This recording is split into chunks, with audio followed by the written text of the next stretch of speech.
Good afternoon, everyone, and welcome to Stock Market Today. It's Coram and Carson here with a breakdown of the action in today's session, Thursday, August 31st, where we had mixed results, but we have some important economic data coming out tomorrow, Ed. Yeah, the market may have decided, let's just pause a little bit after a big run with the Friday jobs report. Do want to take a look at a few stocks: Amazon, Meta Platforms, and General Electric. Well, we will do just that. First, let's take a look, though, at the major indexes. The NASDAQ finishing in the green, up 0.1% today, edging off highs, but still above 14,000. The S&P 500 down less than 0.2%. The Dow down less than 0.5%. And the Russell 2000 just edging lower today, down less than 0.1%. So the NASDAQ holding on to a gain. But as we look ahead to the jobs report Friday, Ed, how would you rank that, the importance of that versus the economic data earlier this week that fueled the follow-through day? I mean, we've had some of the moves with jobs data, but this is the gold standard. So, I mean, if we have a really hot jobs report, then people was like, well, who cares about the ADP report or the job openings that came before it? I mean, today's inflation data was still fairly positive. Yeah, I mean, look, treasury yields have been a big factor for why the market has gone up. So if the data is strong, then maybe you see the yields come rebounding up. But maybe we get something tame or in line. And so if yields hold steady or even fall further, that would be a real positive sign. I mean, we'll just have to see. Ultimately, it's the market reaction. The yields have really come down quite a bit. Generally today, I think today was pretty all in all constructive.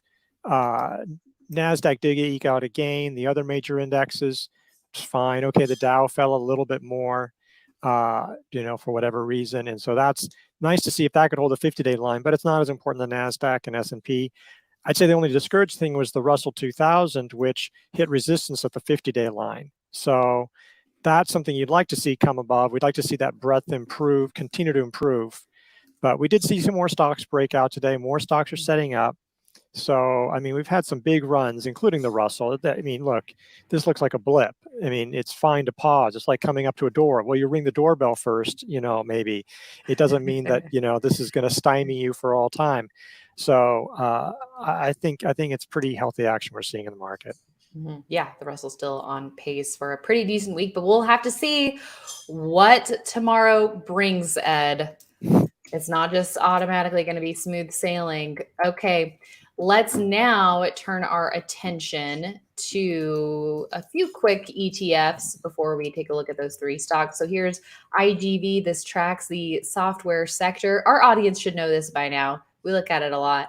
But on a nice winning streak here and a pretty decent gain today as it forms the right side of a base and outpacing the broad market. So some nice strength in the software sector, fueled by some earnings reports. Yeah, I mean, Salesforce came off its highs, but it was in there. And there's a number of others that had positive earnings. So that really moved higher. So that not surprising to see this name, the IGV, come up nicely. Yeah.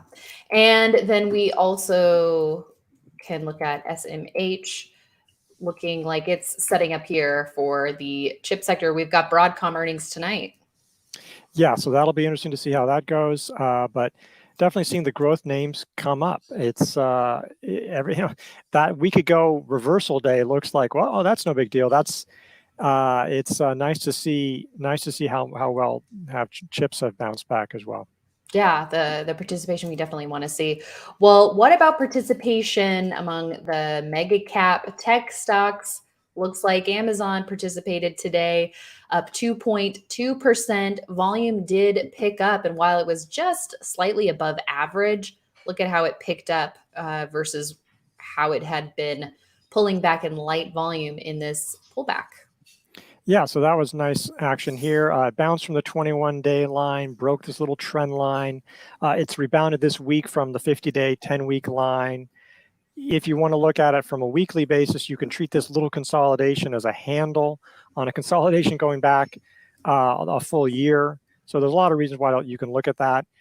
Today there was some positive news, or actually it was last night. Amazon announced deeper integration with Shopify, sort of like now.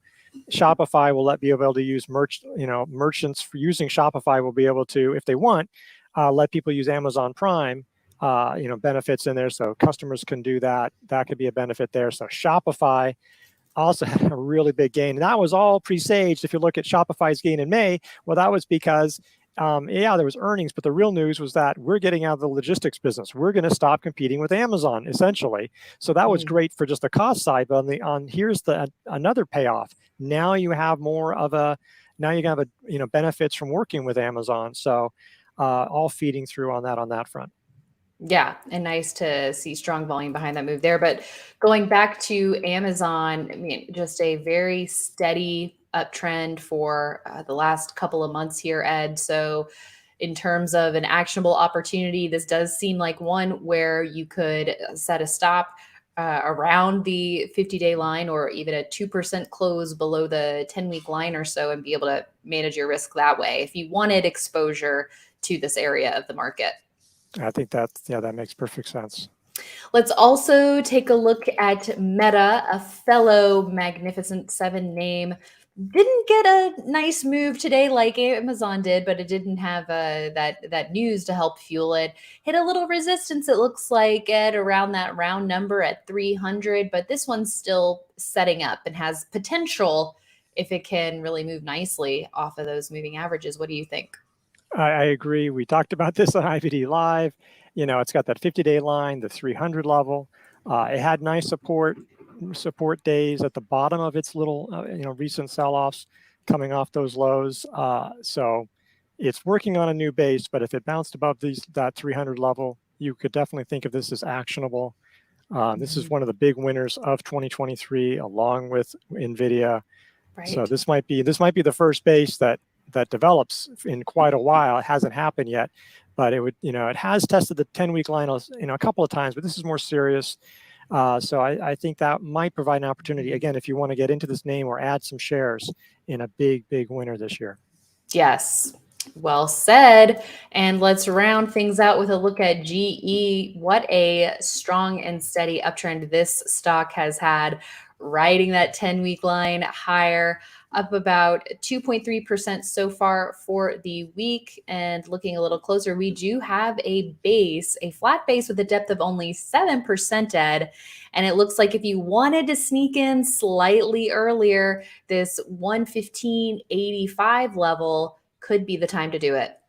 Yeah, and because the space is so shallow, it would still be very close to the 50-day line. I mean, it would be, just 4% or so. So that relative strength line, it's been sort of trending vaguely higher in the last few months after a big run up before that. It hasn't given anything back.